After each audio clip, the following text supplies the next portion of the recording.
यांना मी अशी विनंती करतो की त्यांनी आपण या विशाल जनसभेला संबोधित करावं। भारत माता की, अरे जरा जोरात आवाज। भारत माता की, छत्रपती शिवाजी महाराज की, धर्मवीर छत्रपती संभाजी महाराज की। हिंदवी स्वराज्याचे सरसंस्थापक छत्रपती शिवरायांना मानाचा मुजरा करतो। भारतीय राज्यघटनेचे शिल्पकार भारतरत्न डॉक्टर बाबासाहेब आंबेडकर यांना मानवंदना अर्पित करतो। आणि या नगरपालिकेच्या प्रचार सभेमध्ये मंचावर उपस्थित असलेले आपल्या राज्याचे माजी मुख्यमंत्री, आपले भूमिपुत्र माननीय अशोकराव चव्हाणजी, आमचे नेते माननीय गोपीनाथरावजी मुंडे यांचा वारसा समर्थपणे चालवणाऱ्या राज्याच्या पर्यावरण मंत्री सौ पंकजाताई मुंडे, खासदार अजितजी गोपछडे, सन्माननीय आमदार डॉक्टर तुषार राठोडजी, राजेश पवारजी, जितेश अंतापूरकरजी, डॉक्टर संतोकराव हंबर्डे, संजयजी कोडगे, अमरनाथजी राजूरकर, किशोरजी देशमुख, देवीदासजी राठोड, एकनाथजी पवार, लोह्याचे आपले नगराध्यक्ष पदाचे उमेदवार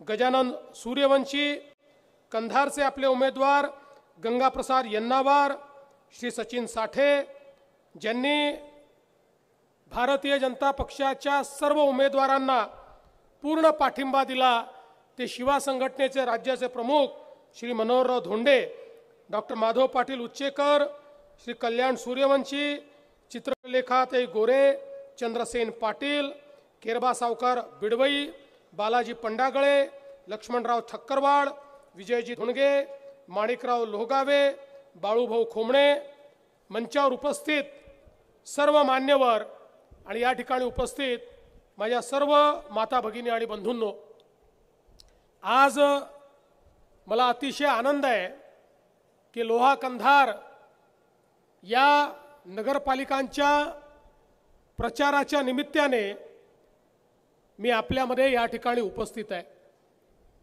कालच 26 नोव्हेंबर झाली। 26 नोव्हेंबर म्हणजे आपल्या संविधान दिन।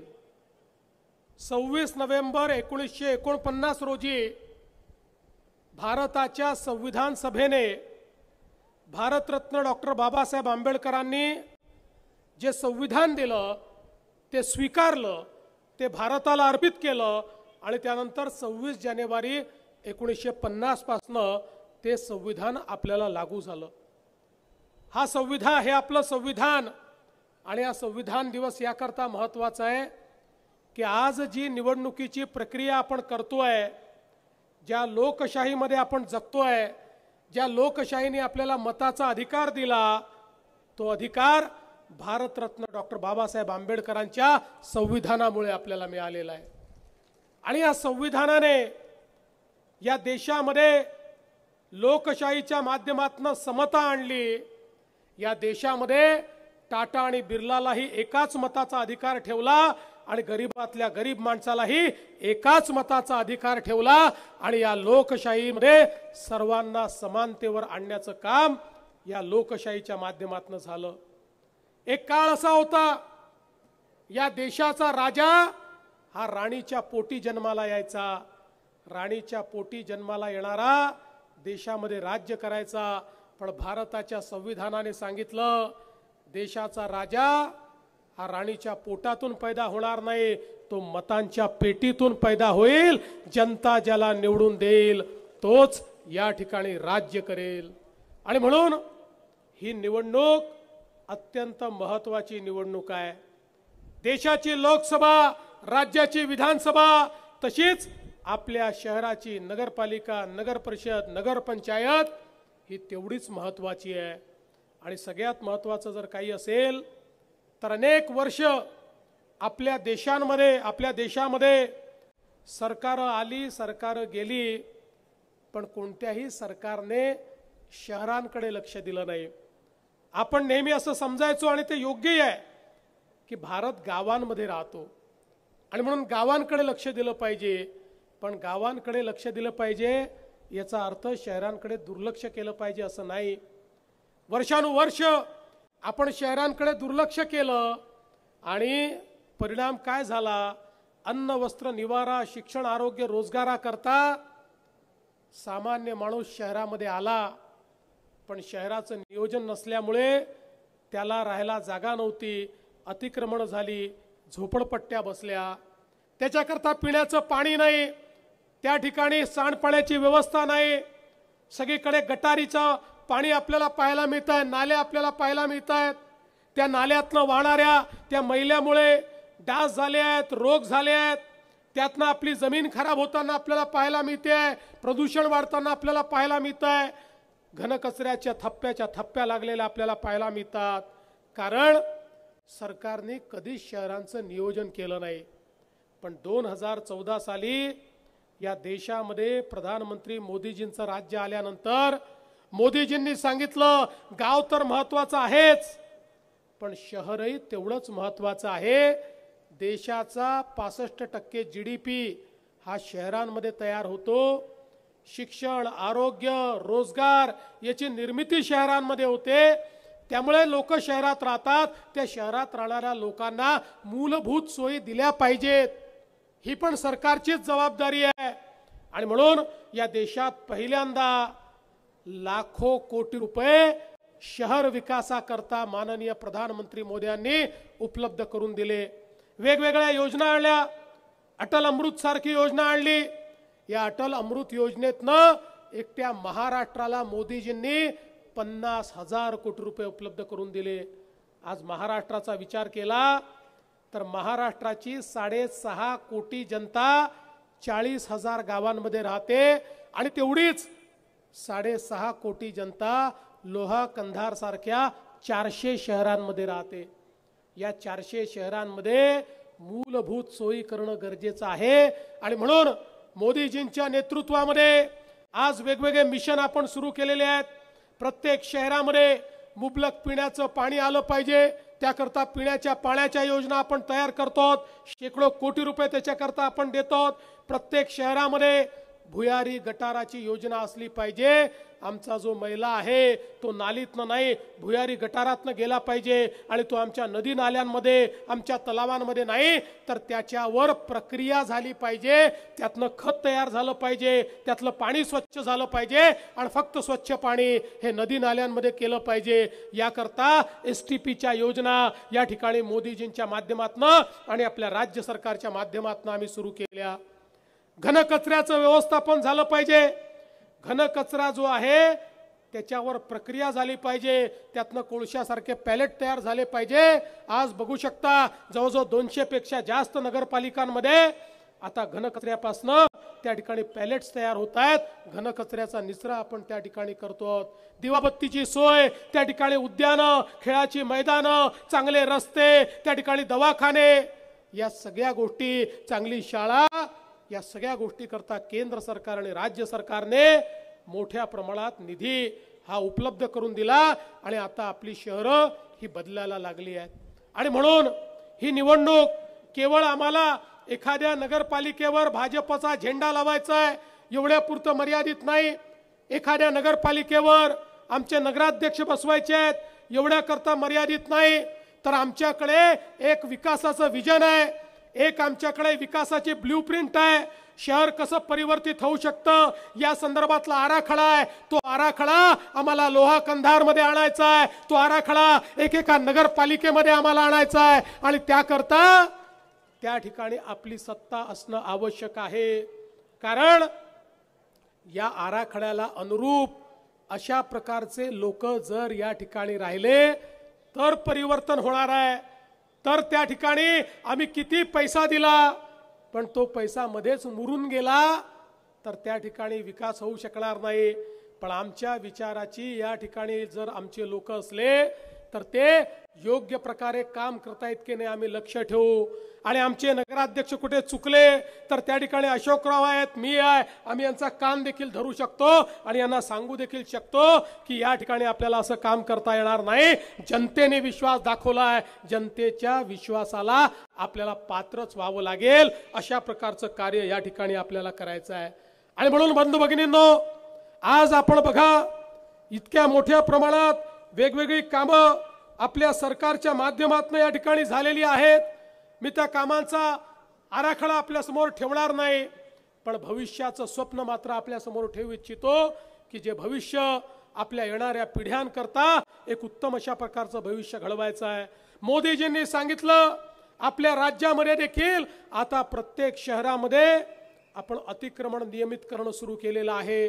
लोकांनी त्या ठिकाणी झोपड्या बांधल्यात, काही अतिक्रमण झाली आहेत, त्यांना त्यांच्या जागेचा मालकी हक्काचा पट्टा द्यायला आपण सुरुवात केली आहे. कारण मोदीजींनी सांगितलंय कोणीही बेघर राहू नये आणि कोणीही झोपडीत राहू नये.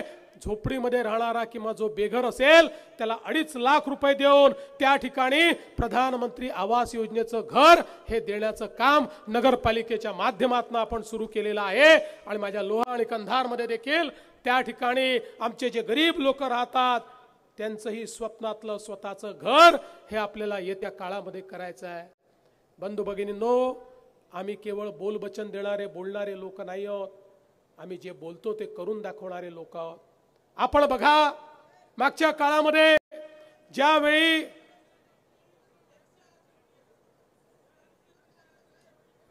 कशाचं वर्गीकरण करणार आहे, अंतिम टप्प्यात आहे, काळजी करू नये. राहू दे त्यांचा प्रश्न बरोबर आहे, राहू दे, प्रश्न बरोबर आहे त्याचा बाबा. करणार वर्गीकरण करणार आहे. त्या संदर्भात न्यायमूर्तींचा रिपोर्ट पुढच्या महिन्यात येणार आहे, मग आपण ते करणार आहोत. आणि म्हणून बंधू भगिनींनो, या ठिकाणी आपण हे लक्षात घेतलं पाहिजे, काही काळजी करू नका, त्यांचा प्रश्न सोडवलाय आपण. बंधू भगिनींनो, आपण हे लक्षात ठेवा की या ठिकाणी या निवडणुकीच्या माध्यमातून जी आश्वासनं आम्ही देतो ती आश्वासनं आम्ही पूर्ण करणारी लोक आहोत. तुमच्या आशीर्वादाने या ठिकाणी पूर्ण बहुमत आपल्याला विधानसभेमध्ये मिळालं. देशाच्या इतिहासामध्ये सर्वाधिक आमदार हे आपले या विधानसभेमध्ये तुम्ही निवडून दिले. आणि बघा, तुम्ही आमदार निवडून दिल्यानंतर त्या ठिकाणी आमचे विरोधक काय म्हणायचे? आमचे विरोधक म्हणायचे आता यांचे एवढे आमदार निवडून आले, आता हे लाडकी बहीण योजना बंद करणार. 1 वर्ष झालं लाडकी बहीण योजना सुरूच आहे. आणि माझ्या बहिणींना सांगतो, जोपर्यंत तुमचा देवा भाऊ मुख्यमंत्री आहे तोपर्यंत लाडकी बहीण योजना कोणी बंद करू शकत नाही. आणि आता केवळ लाडकी बहीण योजनेपुरतं मर्यादित राहायचं नाही आहे, आपल्याला आता लखपती दीदीचा कार्यक्रम राबवायचा आहे. या ठिकाणी मी सूर्यवंशीजी आपल्याला आणि गंगाप्रसादजी आपल्याला दोघांनाही सांगतो, ही जनता तुम्हाला निवडून देणार आहे, पण निवडून आल्यानंतर माझ्या सगळ्या लाडक्या बहिणींना लखपती दीदी बनवण्याचं काम हे तुमच्यावर आम्ही सोपवून जातो. तुम्हाला त्या ठिकाणी माझ्या लाडक्या बहिणींना लखपती दीदी करायचं आहे. बंधू भगिनींनो, आपण शेतकऱ्यांना मोफत वीज देण्याचा निर्णय घेतला, तोही आज आपला चाललेला आहे. जे काही आपण निर्णय करतो त्याच्यापासून कधीच मागे आपण हटत नाही. आपल्याला माहिती आहे, आपण प्रत्येक नागरिकाला 5 लाखापर्यंत महात्मा फुले जनआरोग्य योजनेच्या माध्यमातून मोफत उपचार देण्याचा निर्णय घेतला. आणि हा निर्णय घेतल्यानंतर काही लोक आमच्याकडे आले, म्हणाले साहेब चांगला निर्णय आहे, 1300 आजारावर तुम्ही उपचार करताय, पण 1300 आजार पुरेसे नाही आहेत. अनेक आजार असे आहेत की जे तुमच्या यादीत नाही, त्याचं ऑपरेशन आम्हाला करावं लागलं तर लाखो रुपये आम्हाला खर्च करावे लागतात. गरीब मध्यमवर्गीयांनी ते पैसे आणायचे कुठनं? आम्ही नव्याने पूर्ण रिसर्च केला आणि रिसर्च करून आता 1300 नाही 2400 आजारांकरता तुम्हाला मोफत इलाज हा राज्य सरकारच्या माध्यमातून देण्याचा निर्णय आम्ही घेतला. आणि एवढंच नाही तर 9 आजार असे आहेत की ज्याच्याकरता 5 लाखापेक्षा जास्त त्या ठिकाणी खर्च येतो. अशा 9 आजारांकरता 15 लाख, 20 लाख, 35 लाखापर्यंतचा खर्च हा राज्याच्या सरकारने करायचं आम्ही ठरवलं. कुठलाही आमचा गरीब हा त्या ठिकाणी उपचाराविना राहणार नाही, हा आमचा प्रयत्न आहे. आणि म्हणूनच आज जनसमर्थन मिळत आहे या नांदेड जिल्ह्यामध्ये. मग त्या ठिकाणी मुखेड सारखं आमचं शहर आहे.